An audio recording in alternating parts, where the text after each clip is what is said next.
Hello and welcome to episode 88 of the Pos-cast with Rabbi Shmuel Posner, myself, Seth Hellman. Rabbi, 88's kind of like right on the nose, huh? 8 days of Hanukkah. It's about to start Yes, tonight. It's yes, kind of yes, yes. Excellent, excellent. Yeah, Mavs.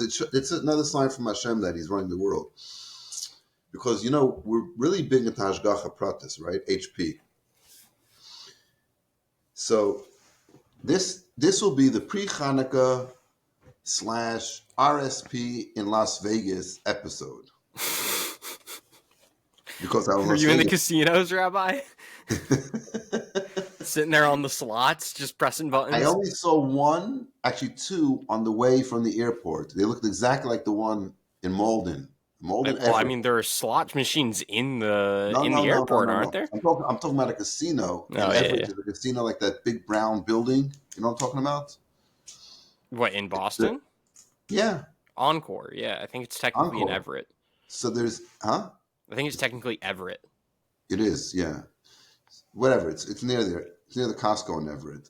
So yeah. So I saw an exact replica. I mean, from the outside, the same brown building. One of them's Yeah, called Encore, and one of them called Wynn. Wynn. Anyway, I think that's, and yeah. then I didn't see any. I didn't see any slot machines when I was leaving the airport.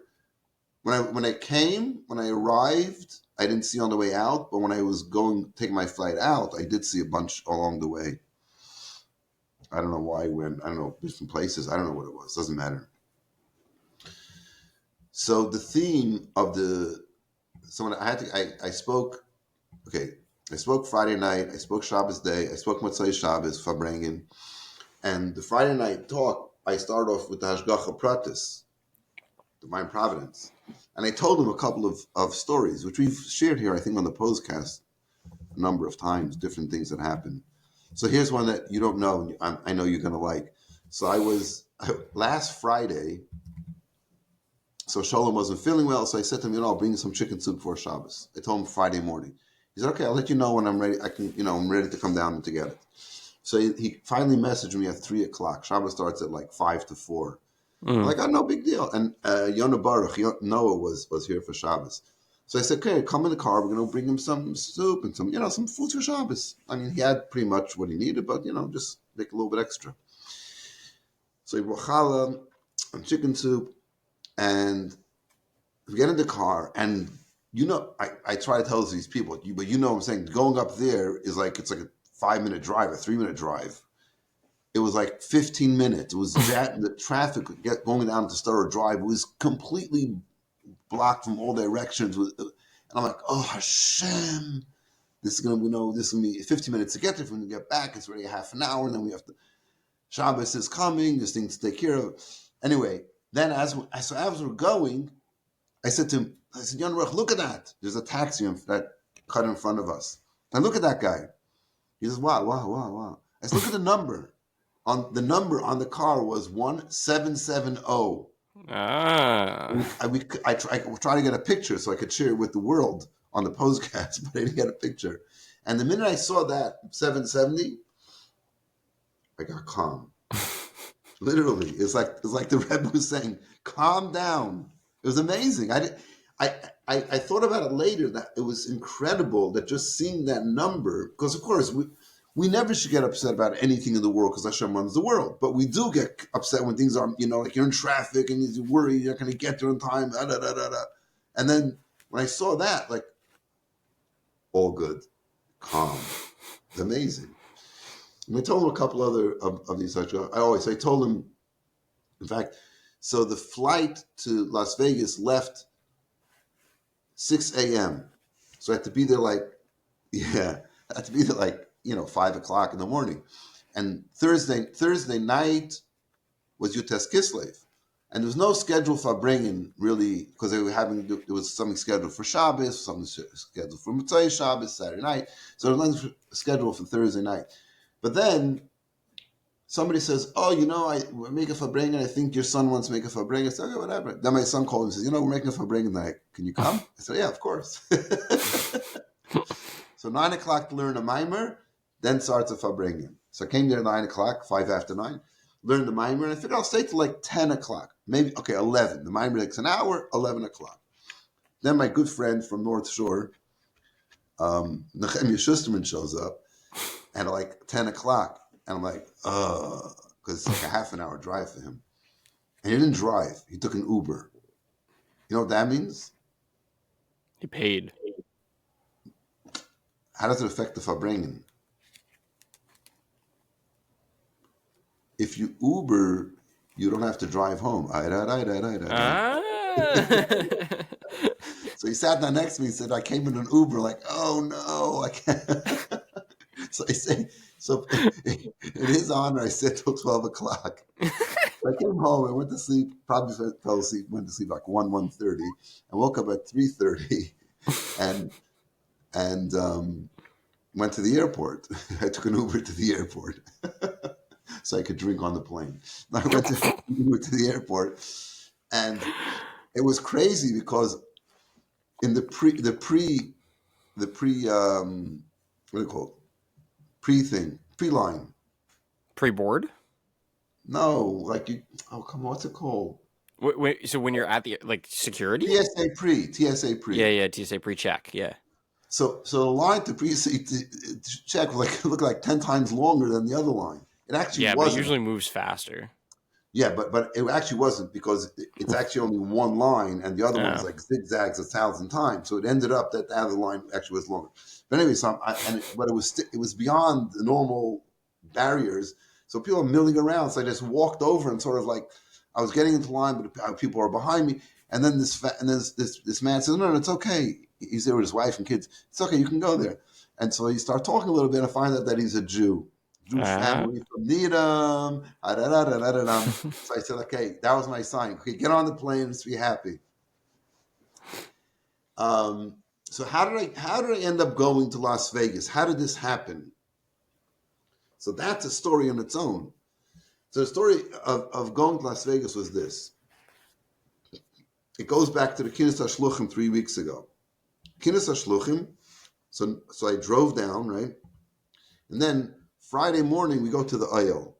So I was actually planning to stop at the oil on Thursday, on the way down Thursday. So not have to go from Crown Heights to the oil up and back on Friday. And when you go to the oil, normally you don't eat. You drink, but you don't eat. So by the time I get near the oil, it's like 3 o'clock, and I'm like, I'm tired and I'm hungry. And I'm like, I'm going to go to the oil. And then by the time I finish, it'll be nighttime. And this is before Thanksgiving. And then be traffic. I said, I'm going to go to Crown Heights. I'm going to go in the morning. Shame. But then in the morning, I said, I'm not driving. I don't want to drive anymore. I'm just parking my car. I found a parking place. I'm just leaving it. I'm taking the bus, which of course then means I have to go on their schedule and come on their schedule. I said, no, that's what I'm doing. I'm going to do the bus thing. And not only that, but I'm not going to like look for, when you go to a kinnis, like you look. So I found I hung up my brother a bit, and then, this one, that one, friends. And so I'm just going, letting Hashem run the show. I'm just going to go. Whatever happens, it'll be fine. I mean, between 3,000 shluchim, you always find somebody or something like that. Or I said, maybe I'll find somebody I don't know. So I get on the bus, and I get on the bus. I sat down next to this guy, and his name is Zybel. He's the head of kashrus in Orlando. Chabad Orlando. They give hechsher there, so he's into the kashrus field. So then next comes in the broccoli thing. Right. Yeah, we talked about this a couple weeks ago. The broccoli, right? So this is so he's now communicating with the rabbi there about that, and that was that. Then so it gets Rayot. That was that. Then on Sunday we're going to the banquet. So again, same thing. I'm going to get on the bus, and whoever I sit next to, I don't care. I get on the bus, and I sit down next to this guy. Now, I didn't know this. I forgot this completely. I still don't remember it now because it was a throwaway comment. He says like this. He says, when you got onto the bus, you said, I want to sit down next to somebody that's smiling. and this guy, his name is Rabbi Shanowitz, he said, I'm not like a smiley type guy, which he pretty much isn't. He's a nice guy, but not a smiley type of guy. He's kind of low-key, focused. So when you said that, I started laughing. So you sat down next to me. Now, I don't remember that part of the story, but that's he says that's what happened. And I don't remember because it was like, a throwaway line. Why would I remember it? But I do remember clearly sitting down next to him, and he says, you know, I'm trying to find a campus shliach because Yutes Kislev was last Shabbos, which already was the end of the semester. So I'm trying to come and farbring for my community on Yutes Kislev on Shabbos. And I asked two guys already, they can't come. So do you want to come?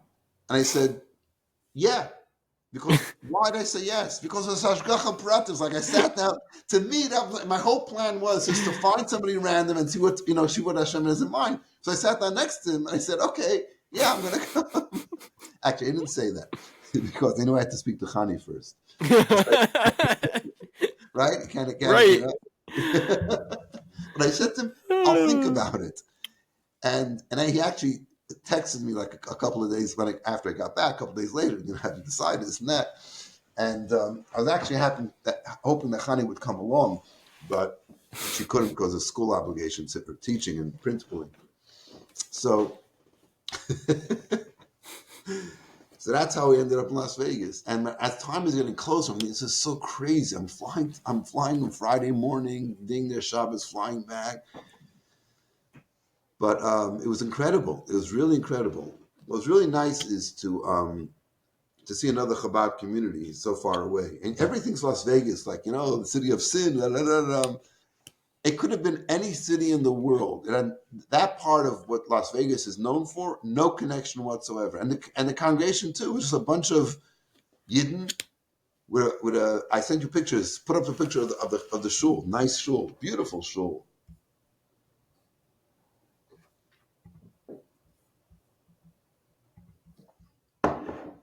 Yeah, I'd seen you post these somewhere. I'd seen them. That's darn crazy. That's like a proper shul. And I thought that was the funniest thing. Go back to pull it up so I can read what it says on the bottom. They have a quote from the Rebbe. We are in a country and a rulership of kindness. And the English is we find ourselves. Whoops, you zoomed out again. Oh.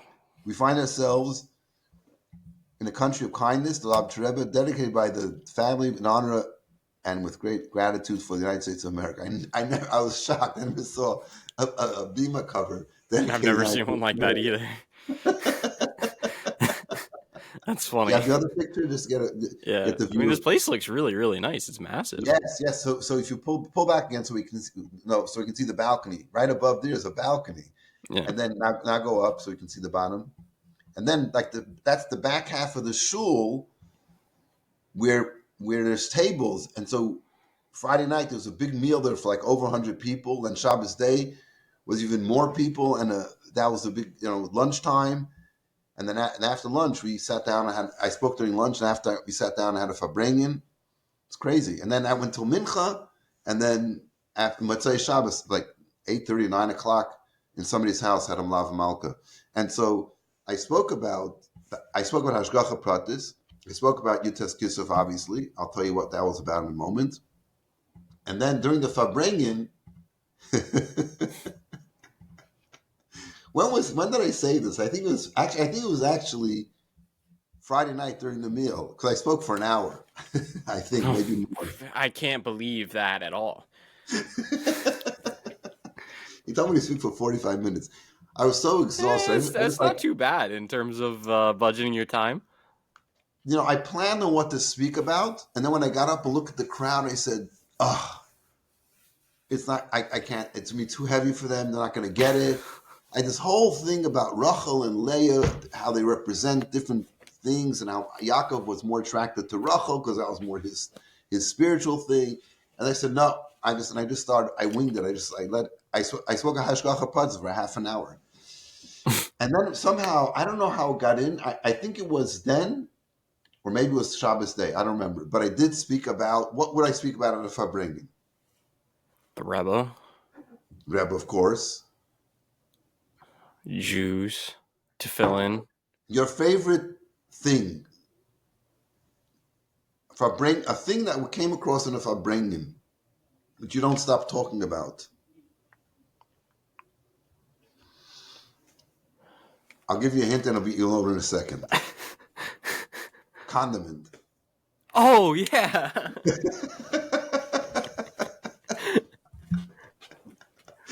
I did the catch-up thing on them. And they didn't stop talking about it. It's so funny. People later on the next day, oh, catch-up. Yeah. Okay, for the list of people who may be watching this, it's very good that we're doing this. People should know that we're recording this on, what is it, Wednesday morning now? Yeah. Yes, it's Wednesday morning. Wednesday morning at 9 o'clock, it's 10 o'clock. We don't usually do it this early. But, today people really have time. So they can, if you're traveling, I hope you're listening to this with your children. Or if you're sitting at home, just turn it on, let it blast on your system, whatever you have there. You can watch it on a lot of TVs. And I did speak about, I did push the Pos-cast while I was there, letting them know that, and that they would be on it. We'd be talking about them. They should listen in. So there's a story about the Alter Rebbe. When he was let out of prison on Yutes Kislev, he wanted to go to the house of a chassid. And there weren't many chassidim were allowed to live there even, but this Reb Mordechai had special permission to live there. Either he had connections to the government or because of business, whatever. But he had his 2-story house. And the bottom floor was the opposition to Chassidus. A Misnagid lived there. By mistake, when they took the Alter Rebbe there, they brought him to that, I guess the officials didn't know. I don't know. Somehow he ended up going to this guy's house. And as the story goes, the guy welcomed him in, sat him down, served him tea and whatever, something else maybe. And then for 3 hours, he berated Alter Rebbe. Why did you change the way we daven? Why did you do this? And he really berated him for being, for Chassidus. The Chassidim upstairs, it's getting late. Where's Alter Rebbe? What happened? Finally, they go downstairs and they hear what's going on. There are details that are written in a book called Beis Rebbe, and it says that they started banging on the door, and they were gonna break the door down, and they go in. They were so angry that they wanted to beat the guy up. What are you? Because they heard him screaming at the Alter Rebbe, and the Alter Rebbe sort of gave him a sign, let it be, don't they? Okay, and because of that, we celebrate Yutes Kislev and Chaf the next day also, because because Alter Rebbe said it was more painful those 3 hours, or those couple of hours, that he was being berated by this opposer to Chassidus than the whole 53 days being imprisoned by the Tsarist government, which was a life and death situation. The Alter Rebbe said it was more difficult, and probably the reason is because another Jew who's opposed to Chassidus is much more painful to have to tolerate than a bunch of crazy goyim who don't even know what's going on. And the Alter Rebbe explained everything to them and all that kind of stuff. That's the story. So that's why we have Chav Kislev. So somebody sent me this sicha that the Rebbe said, that talk the Rebbe gave in 1965, Tavshin Chavav, 1965, where the Rebbe talks about this story, and he asks a very simple question. Because in the 55th chapter of Tehillim, which would be, if you divide the Tehillim into 7 parts, saying 1 part every day of the week, it would be on Tuesday. So the Alter Rebbe writes this: on Tuesday, the 19th day of Kislev, when I was saying the pasuk Pada b'shalom nafshi, which is my, it's Daniel speaking, my soul was redeemed from within, with those that were trying to do war with me. I was redeemed with peace. So the Rebbe says, the minute he left, that means he's sitting in his jail cell. They come in while the Alter Rebbe is saying this verse, Pada b'shalom, my soul is redeemed. They come in and say, you're redeemed. You're freed. You can go. So then how is it possible that he goes later to this home of this man who was a misnagid, an opposer, and he says that this is even this is even worse than the 53 days? How could this be?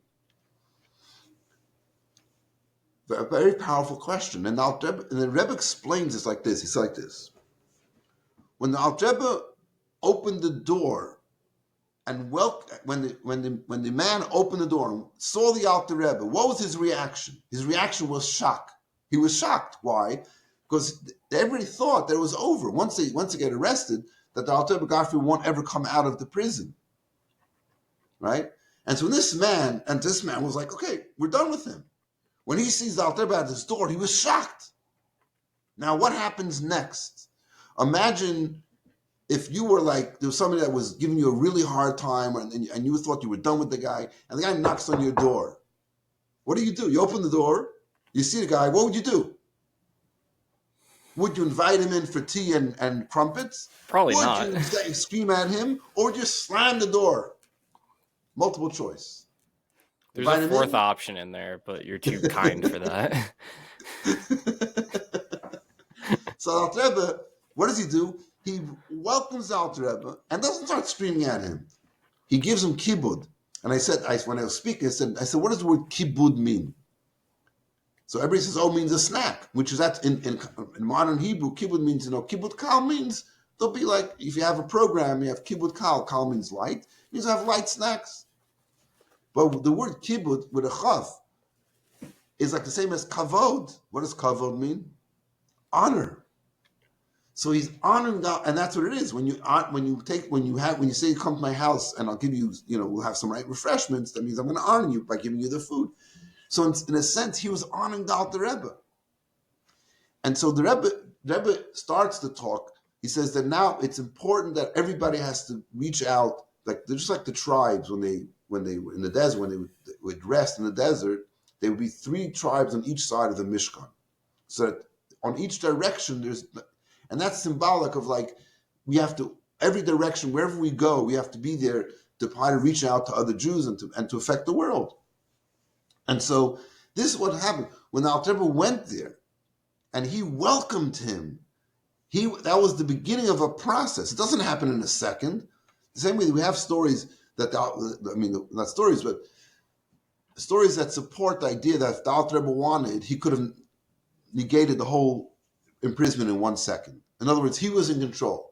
He was in control, realized that this is what the divine plan was, so he went along with the plan. Like there's one story when he was traveling, when they arrested him, he was traveling to get from where the Alter Rebbe was to where the prison was. It took a few days, and it was Friday. And the Alter Rebbe said, we need to stop. We need to stop for Shabbos. And he said, no, we're not stopping. So the wheel of the wagon broke. And then whatever, something else happened, they had to stop. So you see, when the Alter Rebbe wanted to, he was in control when he wanted to be. But nonetheless, he has to allow things to happen in a natural way. So the same with this guy, this Misnagid, the first time when he saw the Alter Rebbe, he wasn't appalled. He wasn't he was shocked, but he invited him in and he honored him. That means that the transformation was already, and this person has begun already. Then he had all this, but he still had internally, he had big questions and big arguments against Hasidim. Okay, that was the process. So in a crazy way, what happens here is now that story, even though we say that, therefore, we celebrate Yutes and Chav Kislev because of what Alter Rebbe suffered on the 20th day, but that suffering was also part of the redemptive process, because that was for this personal guy, that was the beginning of his redemption starts by him inviting in the Alter Rebbe, so he's recognizing the greatness of the Alter Rebbe.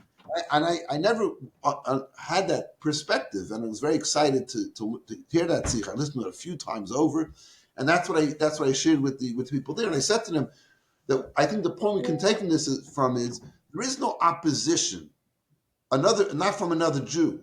Every Jew has a godly soul, that which Alter Rebbe teaches in Tanya, that the second soul in every Jew is an absolute part of Hashem from above. So when you're looking at every Jew and you see, because even now, unfortunately, like when you have the whole Israel situation. There's some Jews that go and protest, with the Palestinians, all kind of stuff, and it's a horrible thing, a terrible thing. So how do you approach such a person? The answer is you approach him like you do any other Jew, and that's why you'll see every once in a while you'll pop up a picture of some Chabadnik putting on film with a guy with kfiyah. Oh, by the way, and every year, including this year, if you look online for hard enough, you'll see some guy with a red suit and a white beard also putting on tefillin. Mm-hmm. They would fly. It's a job. If you're not, what are you doing? You're giving presents to kids. It's not a bad thing. Anyway, so this is the point, that you always look beyond what's the obvious, and that's part of the redemption of the world is redempting each person, and that's how we have to view people around us. So that was the talk I gave them then, and. yeah. So it was a beautiful, beautiful Shabbos. There's a you talk about in Florida. A lot of people from New York moved to Florida. A lot of people from New York moved to Las Vegas. Yeah, yeah. So there was the congregation there was a mix of people, older people, younger people, but there's this specific younger group of Lubavitchers that they actually Shabbos morning have their own minyan. So the regular minyan is a minyan at 8 o'clock in the morning. Then there's the one 10 o'clock. That's the big minyan, and then there's the annex minyan that starts at 10:30. So I'm always fascinated when you go somewhere else. You always see things in your perspective, what's around you. When you go to another city, you go to another country, even more, and you see it's like the same thing, doing the same thing but different. And it was fascinating to watch this rabbi run the shul. Him and his wife are incredible. Rabbi Shanowitz and his wife, they're hands on. Like Friday when I picked him up from the airport, so he took me to his Chabad house there, and his wife is in the kitchen with two workers, and they're cooking up a storm. She's doing the cooking herself with a couple of assistants. She's cooking for 100 people. And then when it came to serving the whole Shabbos, they weren't sitting. They were running, making sure everybody has their thing and seating people and taking care of the food. It was a beautiful thing. For me, it was nice to see that, their setting is so different. Like you saw their shul, and it's a whole different ball game. This is a There's a little bit more space for them to spread out down there. Right. The more space spread out, it's a community-based Chabad house, not a campus thing. Right. But in essence, it's exactly the same. In concept, they're both devoted. They care about their people. Their people love them. They probably have less nudniks to bother them, but nay. So I walked into the shul Friday before Shabbos. I don't think that you could handle a community one. I think you'd miss people like me coming around and asking you stupid questions. You know what I said? I said to them, I said, when I was bringing with the guys, Motzei Shabbos. So these are Lubavitchers. I don't like using this. Lubavitchers that moved out of Crown Heights. You know what I'm saying? I got to get out of here. So there's 15 or 20 of them. I'm not exactly sure what to tell them. And I said to them, my Farbrengen, I don't Farbring with people anymore. The one time I go out of Boston, Farbring is the Pekisha, right? I said I sit there and I harass students and put them on the spot and tell them they should be putting on tefillin. And I said, it's so rewarding. It's so powerful. And I think to myself, that story I told already, that Connie was in the store and she said she's making a pick in Crown Heights, picking up something for a Posner in Boston. And the guy behind you said, you're Posner in Boston. 3 years ago, I was at the Farbrengen at the Begish with your husband. And he said to me, why don't you put on tefillin? And he said, if you had a pair, would you do it every day? And I said, yes. And he said, okay, meet me tomorrow morning, Sunday morning. I'm going to buy you a pair of tefillin. And he said, I bought him a pair of tefillin. I don't remember doing that. And he said, I've been putting on this. Connie's telling the story that she heard from this guy. And I think I once did buy tefillin. I don't, whatever. Doesn't matter. Anyway, and he said to her, I've been putting on It's not a small purchase. It's not like, oh yeah, he bought me an apple one day. No. I think it was before the post-COVID bump up in tefillin prices. Probably wasn't 3 years ago, whatever. But the point of not who bought the pair of tefillin, the point is he said that since that Farbrengen, he's been putting on tefillin every single day for 3 years.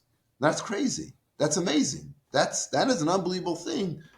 And so I said to these guys, I'm not sure what I can do. What am I supposed to put you on the spot? Don't eat ketchup. That's what I knew with them. But it was, it was. But that's saying the different facets of the community and see how people are. The setting is different. The message is the same. Everybody's trying to do the same thing and struggling, which with their challenges and everything. The weather, oh Hashem, unbelievable. 65 degrees. Okay, at night I had to walk outside. I had to wear a sweater, but it was 65 degrees during the day, sunny. When I was waiting for them to pick me up. I was in the parking garage, at the airport. and like the sun's there, and it's cool. It's unbelievable. As I said, There's I'm going schools to in move here. Vegas if you're looking to move. Hold on a second. It said, yeah, it's great now, but from May until November, it's like at 110 degrees Yeah, every yeah. day. So that was another point that hit my head. Like, okay, fine. So I have to buy two houses now, one there and one someplace else for the summer. But the point is that the world is not perfect. That's the point. And so when you go there and say, oh, it's so amazing here. Yeah, it's amazing. But when you come to summer, it's 100. Like I saw in the backyard. What was the backyard of the shul? Like this huge machine, like 5 feet by 4 feet. Like what? I said, what is that? He said, it's a blower of cold air. So we have like for the sukkah and there, I mean, so never be jealous with somebody house somewhere else because they have their challenges as well. So when I'm looking at the weather here in Boston, it's like 22 degrees. It's going to snow. I'm like, Hashem. So yeah, it was nice to be there when, for a Shabbos that it was, 22 degrees here and have 65 degrees there. But always be happy with your lot. You have your challenges, face them, and do what you got to do. Okay, now let's move on quickly because Chanukah is tonight.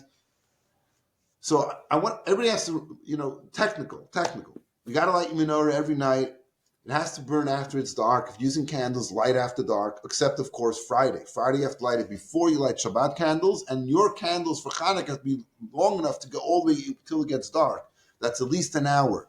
So you can't use the standard 44 per box Chanukah candles you get in a supermarket. Those don't work. So now Chabad has started giving out longer candles. Like you can get a whole box of long candles. So every night you do that. Or use oil. Or minimally use one proper candle or one tea light.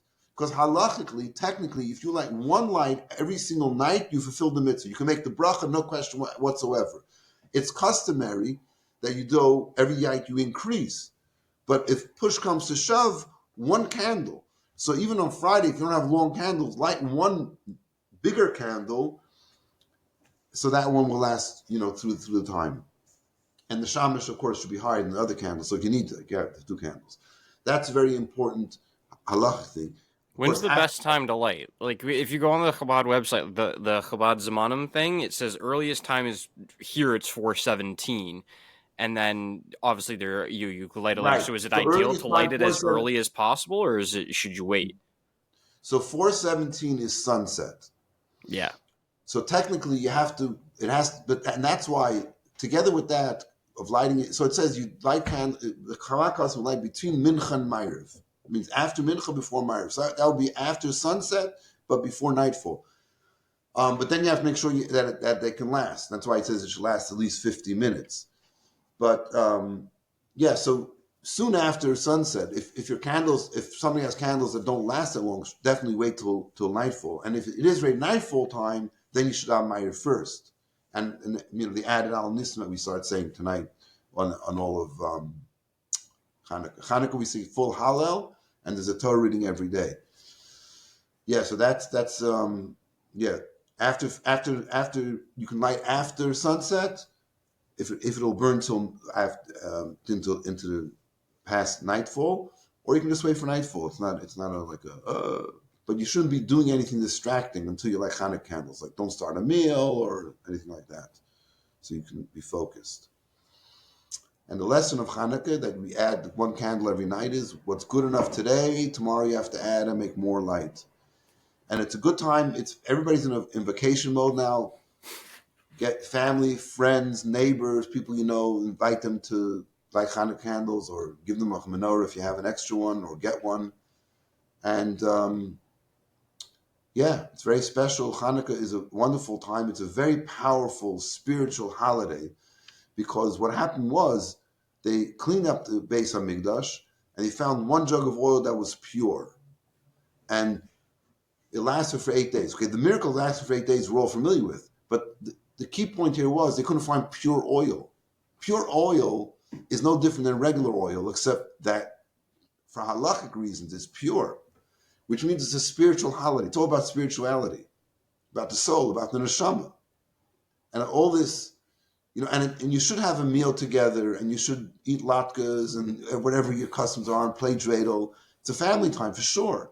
But don't forget, the core message is the spiritual. A lot of people are going on vacation now, and don't forget, the core is the spirituality of it. Don't leave your tefillin at somewhere else and go on vacation.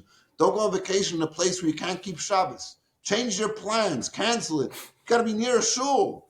Go to Las Vegas. I'm telling you, it's a great place. It's the perfect time. Hanukkah's all about gambling, right? So you might as well. Oh, no, it's not.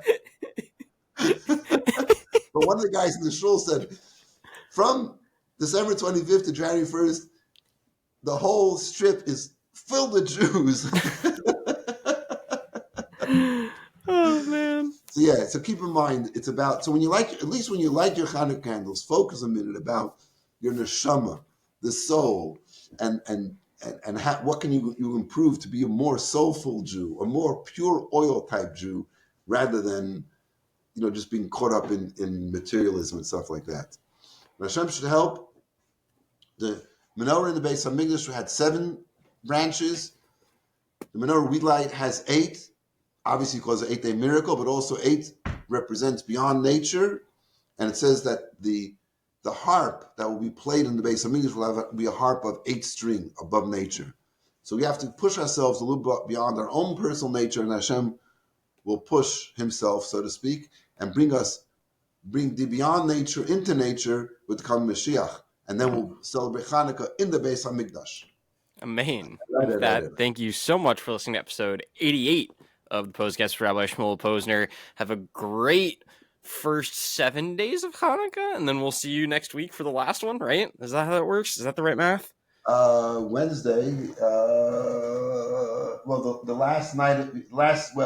The last lighting of Hanukkah will be, on Wednesday night. Yeah, of course. It's 8 days, so it's Wednesday to Wednesday. Yeah, so we'll see you right before the last lighting. Yes, we can talk about that. Okay, we have the subject. Stay tuned.